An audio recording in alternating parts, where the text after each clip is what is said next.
The CM Solar Mission is a flagship initiative by the Government of Meghalaya, implemented by the Meghalaya New and Renewable Energy Development Agency (MNREDA).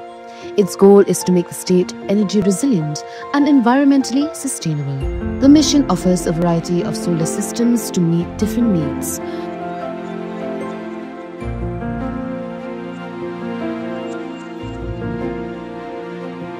CM Solar Mission is a program designed to be affordable and accessible. Small households only need to contribute 10% of the cost. The state government covers the rest, providing a 15-90% subsidy with the remaining amount for larger systems covered by simple bank loans. To apply for the CM Solar Mission scheme, you can consult with MNREDA and submit your application through the district administration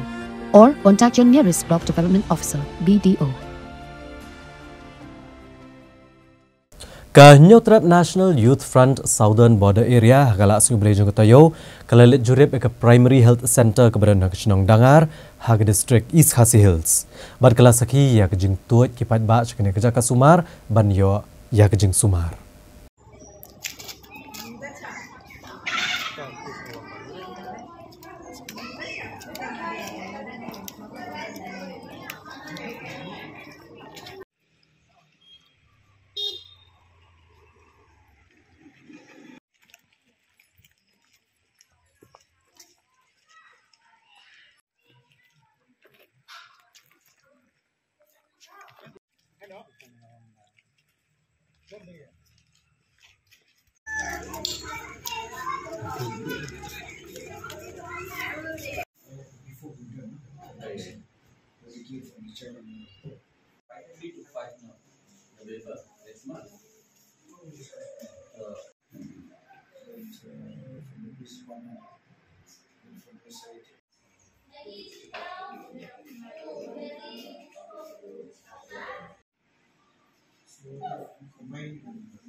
Paisa ka lagi paisa ka ya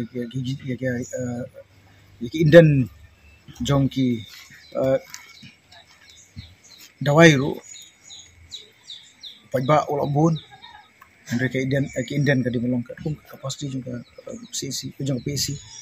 kita taruh kan di we la don di pagba wangi ba ladang ni ispo PC dangar menjual dawai henre kadauhi kadai punta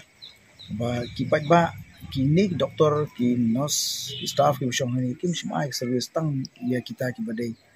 apo ka jurisdiction jong ni ka PC Henry glale ikiweru kunum la priang li hawa ki don kinong wan ki hawa wan ki bapang ki besto mang ni dagi dei nangti na po southwest ha na po penden so sham na moput na domoleng ha na pot kro bat kum tar ter ki wan ban wan hang ni ki smoi dei ki smo tenat ya service jong ini ki staff doktor ni anu mak ban kantai ha ban pediang ki kunta ga penlong ken ban don ki jiko ki nak kata ambil tak kata ki ni yang ni ba ki hotel jong ki staff ni kata kambiang om tak kata lari pe ya kan surrounding jong kan PC ru lari pe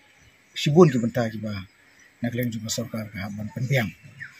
kumakalong menta kani ka PC kamdon ya ka supply ka biang dia ini keren ya medical officer walaupun pau bijin semua dia museum makam semdan ka proper supply nak leng ka PHE ya ko ni po dispensary tilada hapo jong jaka Sumar ha nyimyo ya nyimdon ya ka try ka di we ka benta ka ba nala abong ba kajing ko ka ban ai kajing sekri ya ki ba tiapang hang ni po PC ni naglain jungu but naglain jungu medical officer nilai discuss bahai ni but I will kajin I'm saying ni but kini ki issues ni have one address shall minister concerned minister of health